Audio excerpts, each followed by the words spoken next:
सही लोग, सही सोच और सामूहिक प्रयास के साथ जन स्वराज की गाड़ी जो है बिहार में हर गली कूचे में घूम रही है। जन स्वराज से लोग जुड़ भी रहे हैं और जन स्वराज को समर्थन भी मिल रहा है। लेकिन क्या यह समर्थन, क्या यह भीड़ वोट में तब्दील होगा, ये आने वाले वक्त में पता चलेगा। हम आज बात करेंगे अस्थावा का। अस्थावा जो जेडीयू का एक सबसे मजबूत किला माना जा रहा है, क्योंकि साल 2005 से लगातार जितेंद्र जी विधायक हैं और इस बार जो है अस्थावा से जन स्वराज के जो लोग जुड़े हैं उनमें एक सबसे ज़्यादा जो नाम है वो शशिकांत जी का नाम है, जो अन्ना आंदोलन से उपजे हैं। अन्ना आंदोलन ने इनको पहचान दी, सोशल एक्टिविस्ट रह चुके हैं और कई सारा कार्य भी इन्होंने किया है। इस बार जो है जन स्वराज में शामिल हुए हैं। उनसे जानते हैं कि क्या कुछ रणनीति है। शशिकांत जी, ये बताइए कि अन्ना आंदोलन से आपकी शुरुआत हुई और अब जन स्वराज में शामिल हुए। जन स्वराज भी एक आंदोलन की तरह बिहार में चला है, तो आंदोलन को ही आप अपना सब कुछ मान रहे हैं कि आंदोलन एक शुरुआत है आपकी? नहीं, आंदोलन वो क्या है कि एक सेवा और संघर्ष और निर्माण, ये तीन चीज़ें होती है। तो संघर्ष हुआ, अब निर्माण की घड़ी। तो बिहार में निर्माण करने वाले लोगों की ज़रूरत है।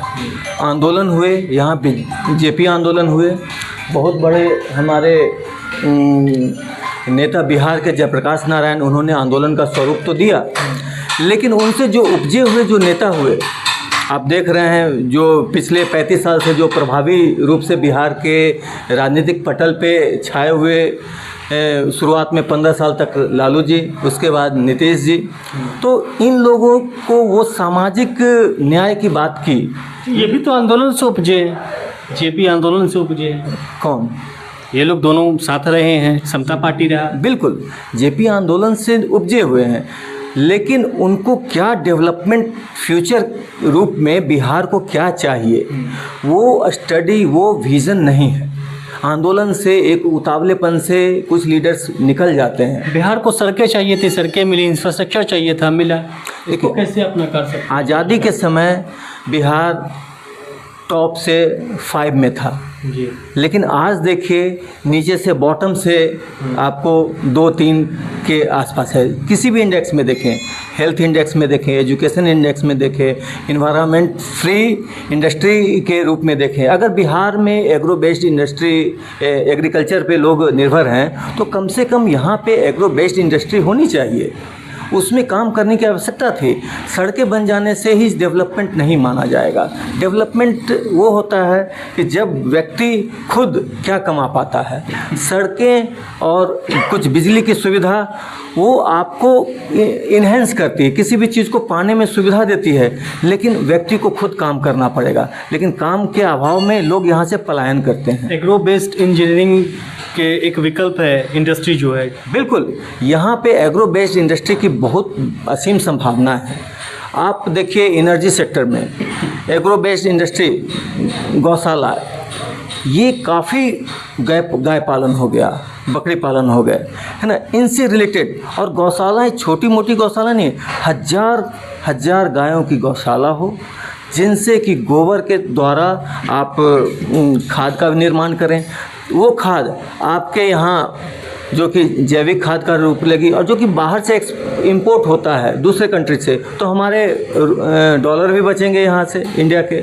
और साथ के साथ जो हम लोग के शरीर पे जो बैड इफ़ेक्ट डाल रहा है यूरिया और कीटनाशक, उससे बचेंगे। आप WHO का, आप वर्ल्ड हेल्थ ऑर्गेनाइजेशन का आप रिपोर्ट निकाल के देखिए कि बिहार, पूरे इंडिया जो कैंसर और डायबिटीज़ की राजधानी बनने वाली है, तो इससे कैसे निजात पाएंगे? तो हमारी ये शॉर्ट टर्म जो लीडरशिप है कि कुछ तुरंत किया, तुरंत पाया, वोट पा लिया, पैसा से सत्ता, सत्ता से पैसा, ये अन्ना हजारे हम लोगों को सिखा चुके हैं। तो यही यहाँ पे खेल चलता आ रहा है। इसीलिए ये अगर ट्रेंड चलेगा पैसे से सत्ता, सत्ता से पैसा, तो फिर जनता को ही नुकसान होगा। जनता को नुकसान हो रहा है। ये वही ट्रेंड के कारण नीतीश जी 20 साल से बने हुए हैं, और कोई ऐसा इंडेक्स नहीं है जिस पे कि आप दूरगामी परिणाम आप बिहार की जनता को दे सकते हैं। नीतीश जी का जो किला है अस्थावा में, उसको ढहा देना इतना आसान लग रहा है आपको?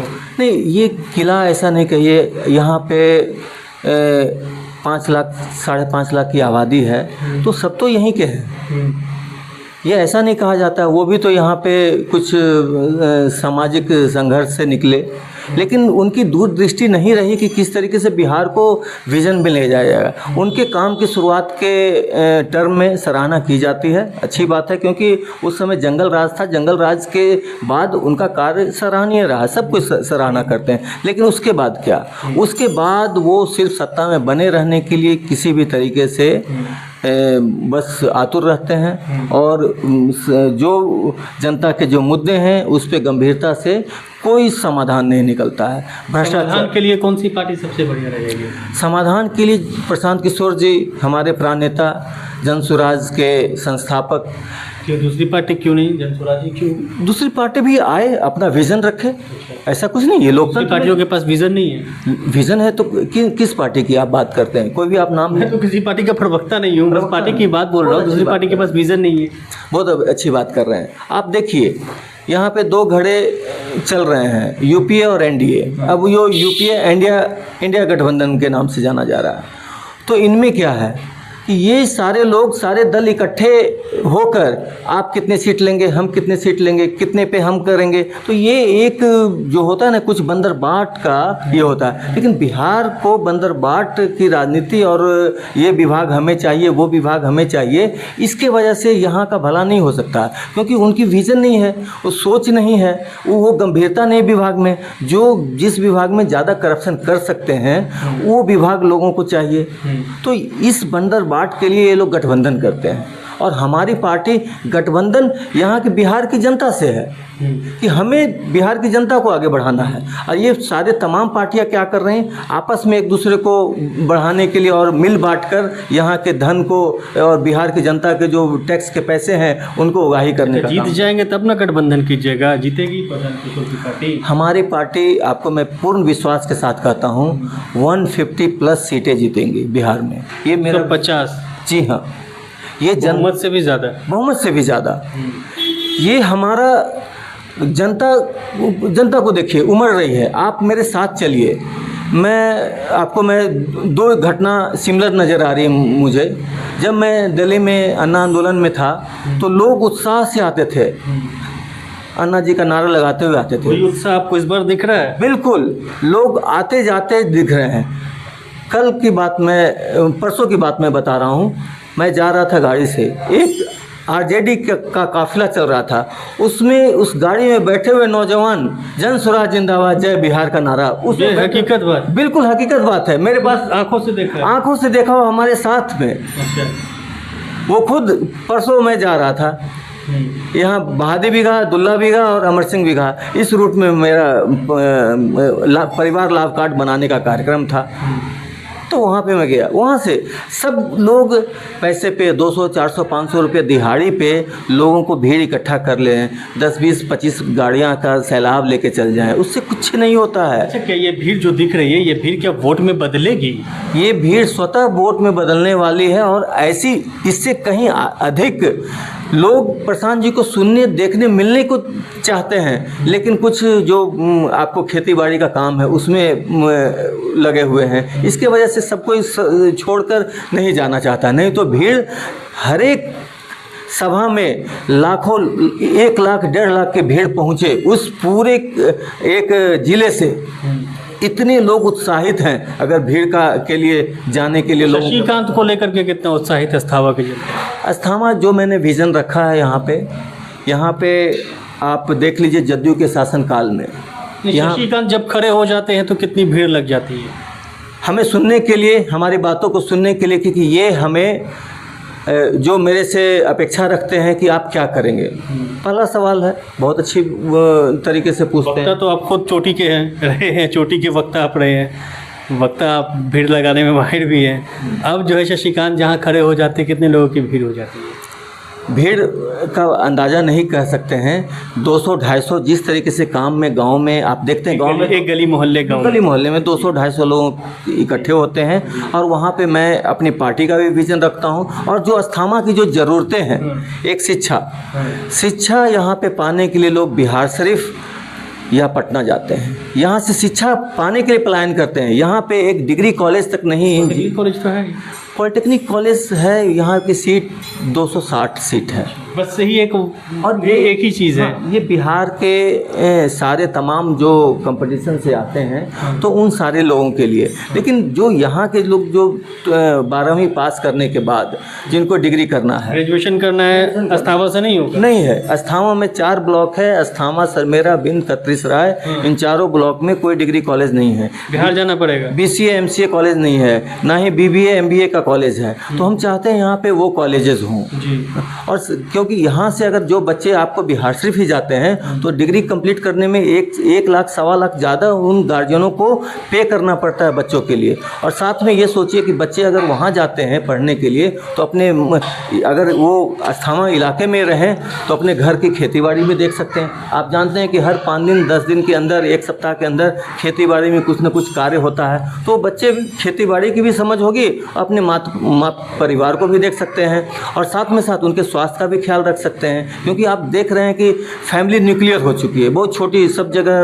जन स्वराज अस्थापा में क्या करेगी? एक बात आपने बोला शिक्षा का, दूसरी बात पलायन रुकना। मैंने खुद ये देखा है, महसूस किया है कि यहाँ के लोग भी, बहुत सारे लोगों से मैंने बात किया है जो हर गांव में या पंचायत में 2, 4, 10 लोग ऐसे हैं समृद्ध लोग कि जो कि कुछ न कुछ रोज़गार करना चाहते हैं अपने इलाके में। तो मैं इंजीनियरिंग कंसल्टेंसी उनको दे सकता हूँ कि आप इस प्रोडक्ट के इस्टेब्लिशमेंट करें। उसमें मैं उनको 5 साल 10 साल तक की कंसल्टेंसी दूंगा कि आप प्रोडक्ट लगाएं जो हमारे बिहार में वो खपत हो जाए उस कैपेसिटी की। और आप जानते हैं MSME, small scale and medium industry के तहत काफ़ी सुविधाएं अब मिल चुकी हैं, तो उसका लाभ उठाना चाहिए लोगों को। लेकिन लोगों को झिझक है, घबराहट है। जागरूक करने का भी काम करेंगे। बिल्कुल, हम यहाँ पे सेमिनार लगाएंगे। आफ्टर नवंबर मैं सेमिनार लगाऊंगा कि उस तरीके से कैसे वो लोग कर सकते हैं। पहले भी पूर्व में मैं कुछ इंडस्ट्री में, पटना में, फुलवारी शरीफ में और सारे लोगों को, दीदारगंज में, इन सारे बहुत इंडस्ट्रियल एरिया में कुछ लोगों को मैंने कंसल्टेंसी दी है और वो अपना बिजनेस अच्छा तरीके से रन कर रहे हैं। प्लाईवुड की फैक्ट्री लगाए हैं, कुछ लोगों ने ब्रिक्स की फैक्ट्री लगाई है और आपको सिंटेक्स की, पाइप की फैक्ट्री लगाई है, राइस मिल की लगाई है। तो ये सारे अब क्या है, राइस मिल जिन्होंने लगाया, अब उनके जो भूसा है उनसे कैसे एनर्जी डेवलप किया जाए, है ना, या फिर उनसे खाद कैसे डेवलप किया जाए। अब भूसा से आप कैसे CNG जो नाइट्रोजन है CBG प्लांट में कैसे उसका यूटिलाइजेशन हो। तो बहुत सारी चीज़ है एग्रो बेस्ड इंडस्ट्री के तहत, वो सारे किए जाते हैं। पहला फोकस भी है। बिल्कुल फोकस है। इससे 2 चीज़ें होंगे, जो यहाँ के लोग हैं उनको मैं बिजनेसमैन बनाना चाहता हूँ, ना कि अडानी और अंबानी यहाँ से अपने माल को बेचकर बिहार एक कंज्यूमर स्टेट बन जाए।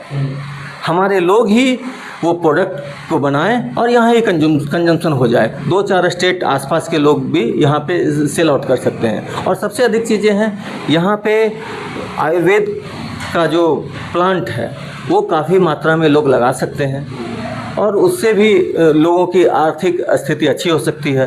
अस्थावा में क्या चुनाव लड़ेंगे अस्थावा से? जी हाँ, जनता सब समर्थन दे रही है और पार्टी का निर्णय होगा। तो जिस तरीके से चल रहा है, हमारा चुनाव अभियान चल रहा है, तो अस्थामा से टिकट कंफर्म माना जाए शशिकांत जी? टिकट कंफर्म माना जाए, इसको हम एक पैमाना नहीं मानते हैं। मैं सेवा के भाव से आया हूँ और प्रशांत जी ने कहा है सही सोच सही लोग, इसके तहत कार्य करना है। क्या पाना है जीवन में, क्या ये आपाधापी, ये बहुत ही जटिल प्रक्रिया है चुनाव की, है ना। इस चीज़ से परे होके जो जनसुराजी जो बना है वो मैं हूँ। अगर टिकट मिल भी जाता है तो जीतना आसान है? बिल्कुल। यहाँ के सारे लोग जो पहले जदयू को वोटर हुआ करते थे काफ़ी संपर्क में है, जो आरजेडी के जो वोटर हुआ करते थे काफ़ी संपर्क में है और वो एक आशा भरी निगाहों से देख रहे हैं जनसुराज को। और वो मुझ में भी देख रहे हैं क्योंकि शशिकांत जी यहीं पे रहने वाले हैं, 2017 से कंटिन्यूस अस्थावा में रहने वाले यही हैं और इजी अवेलेबल हैं, कभी भी आके मिल सकते हैं और लोग हमें भी आके मिल सकते हैं। यहाँ भी आप सुबह से आएंगे 7 बजे से लोग आना शुरू कर देते हैं, कुछ अपनी समस्या समस्याओं को बताते हैं तो उनका जहाँ तक मेरी समर्थ होती है उनको करने का भरपूर प्रयास करता हूँ। ये पार्टी संगठन टिकट देगी, मुझे लीडर बनाएगी अस्थामा का, तो वो और बढ़ चढ़ के काम हो सकता है। भविष्य की चीज़ें हैं। तो ये थे शशिकांत जी, जनस्वराज की तरफ से अस्थावा के उम्मीदवार होंगे या फिर नहीं, भविष्य के गर्भ में छिपा हुआ है, लेकिन अपना जो विज़न है उसको इन्होंने साफ तौर पर स्पष्ट किया है कि किस तरह से पलायन रोका जाएगा, बेरोजगारी कम की जाएगी और शिक्षा को लेकर के अस्थावा को किस तरह से मजबूत किया जाए, तमाम विज़न इन्होंने रखा है। देखने वाली बात ये होगी कि जनस्वराज जो है अस्थावा या फिर पूरे नालंदा में कहीं 1-2 सीट ला पाती है या फिर पूरे नालंदा के अंदर जितने विधानसभा आ रहे हैं वहाँ विजय प्राप्त करती है, ये देखना दिलचस्प होगा।